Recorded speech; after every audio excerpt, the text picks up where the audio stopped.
तो चलिए आज हम लोग इस टॉपिक में क्लास 6 के जो बुक आपको दिख रहा होगा, पृथ्वी हमारा आवास। हाँ, ये क्लास 6 का है। हम लोग इससे रिलेटेड जितने भी जो फैक्ट्स थे हम लोग उसको काफ़ी अच्छी तरह से हम लोग कवर किए थे। तो चलिए आज हम लोग इसमें जो भी क्वेश्चन आंसर है, जो खासकर पीसीएस में आंसर राइटिंग में काम आते हैं, उसको हम लोग जरा कवर करते हैं। फिर मैं आपका इसमें से जो पर्सनल नोट्स है, जो मैंने इसको खुद से तैयार किया है, मैं उसको फिर से बताऊँ। ऐसे में जैसे भी एनसीईआरटी का जितने भी नोट्स था मैंने आपको ऑलरेडी प्रोवाइड कर चुका हूँ। आप नहीं देखें तो जरूर देखिएगा। तो चलिए शुरुआत करते हैं। देखिए एक एक क्वेश्चन है, उसके बाद मैं नोट्स में लिखा हूँ, आपको मैं लिखा हुआ दिखाऊंगा। ठीक, पहले क्वेश्चन देख लीजिए। क्वेश्चन है, ग्रह और तारों में क्या अंतर है। मैंने पहले भी पढ़ाया था।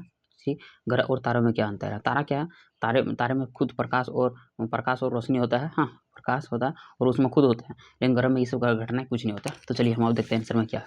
आपको शो कर रहा होगा, ये देखिए लिखा एनसीईआरटी सॉल्यूशन। हाँ क्लास, ठीक है, क्लास 6। हाँ देखिए, ग्रह और तारों में क्या अंतर है, मतलब ग्रह और तारों में क्या अंतर है। ठीक है, आंसर यहाँ से लिख सकते हैं।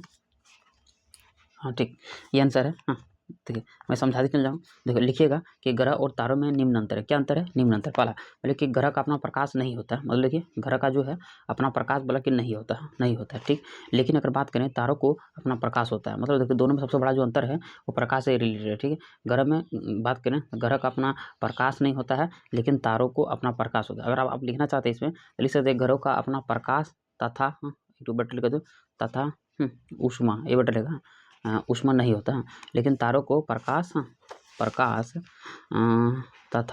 ऊष्मा ऊष्मा दोनों होता है, दोनों होता है, ये लिख सकते हैं।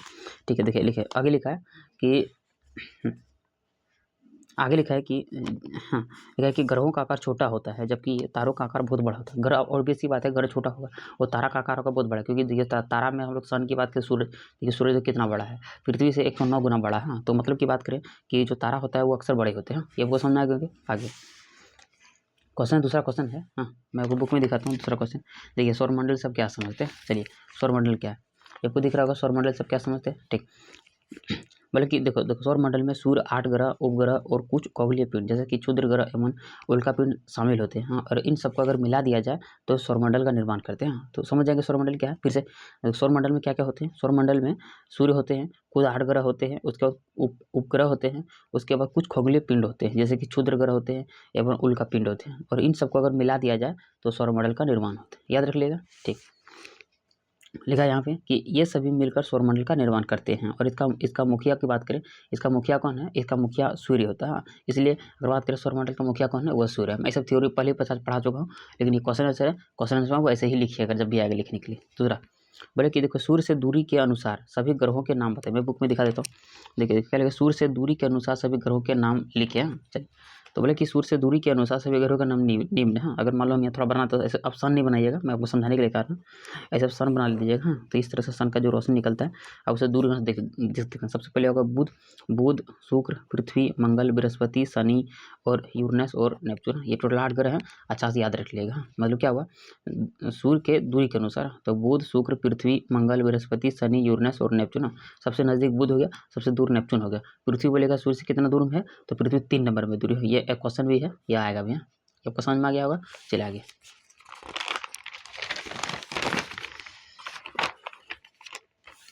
क्वेश्चन देखते हैं। क्वेश्चन है कि पृथ्वी को अद्भुत ग्रह क्यों कहा जाता है। ये क्वेश्चन भी बना है एमसीक्यू कि किस ग्रह को अद्भुत ग्रह कहा जाता है, तो वह है पृथ्वी। चलिए क्वेश्चन है आखिर क्यों कहा जाता है, पृथ्वी को अद्भुत ग्रह क्यों कहा जाता है। आंसर में लिखिएगा कि पृथ्वी को अद्भुत ग्रह इसलिए कहा जाता है क्योंकि बोला कि पृथ्वी पर जीवन के लिए अनुकूल परिस्थितियाँ, मतलब वहाँ जीने के लिए अनुकूल मतलब कि एक किसी भी इंसान को या किसी भी जीव को जिंदा रहने के लिए जो एक एनवायरनमेंट चाहिए, वो एनवायरनमेंट आपको पृथ्वी में मिल जाएंगे। ठीक, तो यहाँ बात करें, यहाँ पर न तो अधिक गर्मी है, मतलब कि पृथ्वी पर न तो अधिक गर्मी है और न ही अधिक ठंडा है। ठीक, यहाँ पर जिंदा रहने के लिए सभी जीवों के लिए ऑक्सीजन तथा अन्य गैसें उपलब्ध है। मतलब कि इन सब, क्योंकि देखिए हम लोग एक खुद जीव है, तो हम लोग को जिंदा रहने के लिए कहीं ना ऑक्सीजन चाहिए। ठीक, ऑक्सीजन चाहिए, भोजन चाहिए, तो और पानी चाहिए, तो ये सब कहीं ना कहीं हमको पृथ्वी प्रोवाइड करता है। इसलिए हम पृथ्वी को अद्भुत ग्रह कहा जाता है। आपको नहीं दिखा क्या। चलिए ठीक है, मैं फिर से बताता हूँ। बोले कि देखो पृथ्वी का अद्भुत ग्रह क्यों कहा जाता है? हाँ, तो हमने बोला कि पृथ्वी का अद्भुत ग्रह इसलिए कहा जाता है क्योंकि बोले कि पृथ्वी पर जीवन जीने के लिए अनुकूल परिस्थितियाँ, अनुकूल मतलब कि एक इंसान को जिंदा रहने के लिए जितनी भी जो रिक्वायरमेंट चाहिए वो हमको कहीं न कहीं पृथ्वी प्रोवाइड करता है, ठीक। अन्य ग्रहों में ये फंक्शन नहीं होता है, इसीलिए उस ग्रह में जीवन को सर्वाइव नहीं कर सकते हैं, इसीलिए पृथ्वी को अद्भुत ग्रह कहा जाता है। ठीक, आगे यहाँ बात करें तो पृथ्वी पर न तो अधिक गर्मी है और न ही अधिक ठंडा है, ठीक। यहाँ पर जिंदा रहने के लिए सभी जीवों के लिए ऑक्सीजन तथा अन्य गैसों की उपलब्ध है, क्योंकि देखिए कहीं कहीं जिंदा रहने के लिए पानी और ऑक्सीजन और प्लस में भोजन चाहिए, तो ये सब पृथ्वी प्रोवाइड करता है। हाँ, इसीलिए इन सब के कारणों हम लोग पृथ्वी को अद्भुत ग्रह कहा जाता है। ये बात समझ गए? चलिए सेकंड पढ़ते हैं, आगे क्वेश्चन पढ़ते हैं। 5वां क्वेश्चन है कि हम हमेशा चंद्रमा के एक ही भाग को क्यों देख पाते हैं? तो बोला कि हम हमेशा चंद्रमा के एक ही भाग को क्यों देख पाते हैं? ये क्वेश्चन काफ़ी एमसीक्यू में क्वेश्चन बन जाती है। तो क्वेश्चन बताइएगा कि हम चंद्रमा के एक ही भाग को इसलिए देख पाते हैं क्योंकि बोला कि चंद्रमा पृथ्वी का एक चक्कर लगभग, चंद्रमा जो है पृथ्वी का एक चक्कर लगभग देखिए 27 दिनों में पूरा कर लेता है, 27 दिन में पूरा करता है और उतने ही समय में अपने अक्ष पर मतलब घूम जाता है। मतलब याद करें कि जो चंद्रमा जो है, हाँ, चंद्रमा का परिक्रमण और परिभ्रमण काल दोनों एक ही होता है, जिसके कारण क्या है उसको हम मतलब कि चंद्रमा का जब भी हम देखते हैं उसका एक पार्ट ही हमको नजर आता है। ये वाला पार्ट आप समझिए होंगे। क्वेश्चन आएगा कि हम हमेशा चंद्रमा के एक ही पार्ट को क्यों देखते हैं? तो कारण ये था कि उसका परिक्रमण और परिभ्रमण जो काल है वह समान है, जिसके कारण हम चंद्रमा का एक ही पार्ट को हम लोग देख पाते हैं। समझ में आ गया होगा? आगे क्वेश्चन देखिए, छठा क्वेश्चन है ब्रह्मांड क्या है? हाँ, तो ब्रह्मांड क्या है चलिए देखते हैं।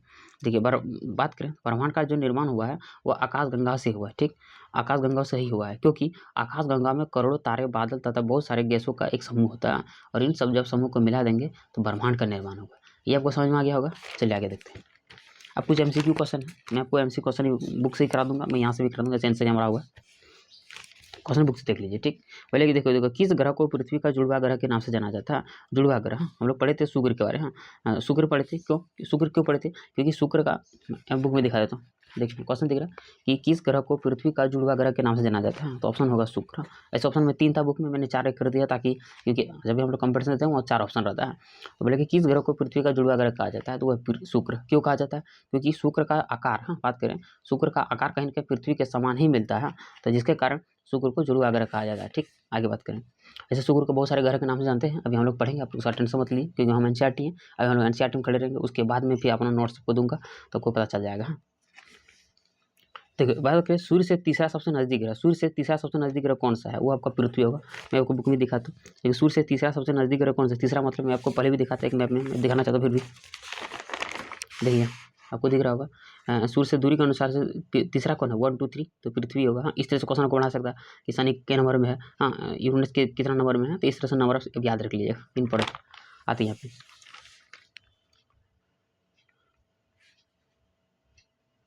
हाँ शो कर रहा है, बोला कि पृथ्वी सूर्य से तीसरा सबसे नजदीक ग्रह कौन सा है? वो है पृथ्वी, याद रख लीजिएगा, ठीक। बोला कि आगे दिखा देता हूँ।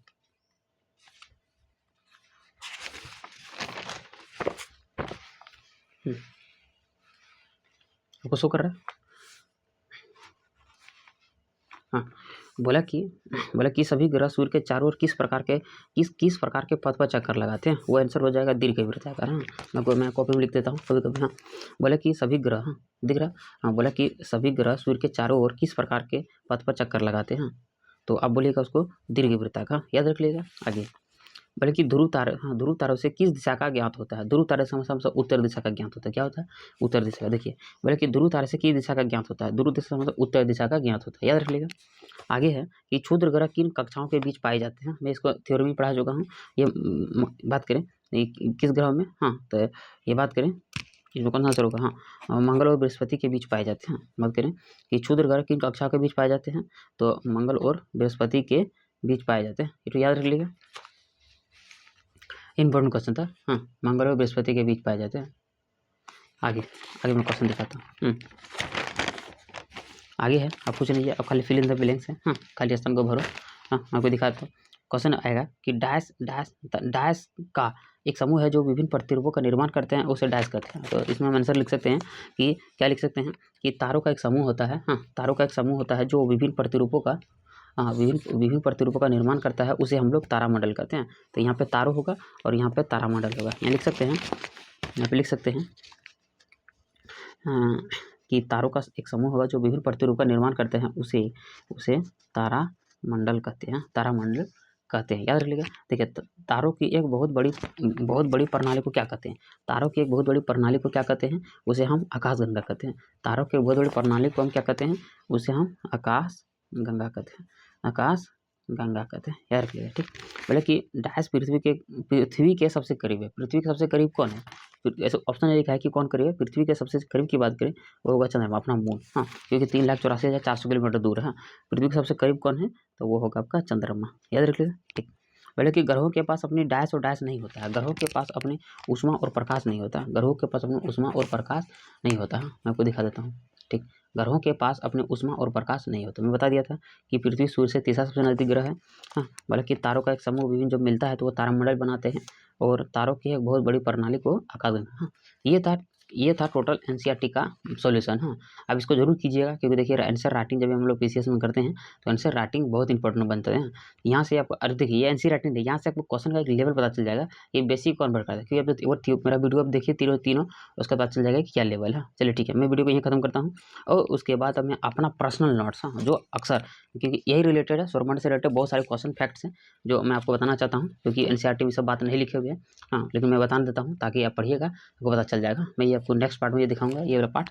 चलिए ये वीडियो को हम समाप्त करते हैं, मिलते हैं नेक्स्ट पार्ट में।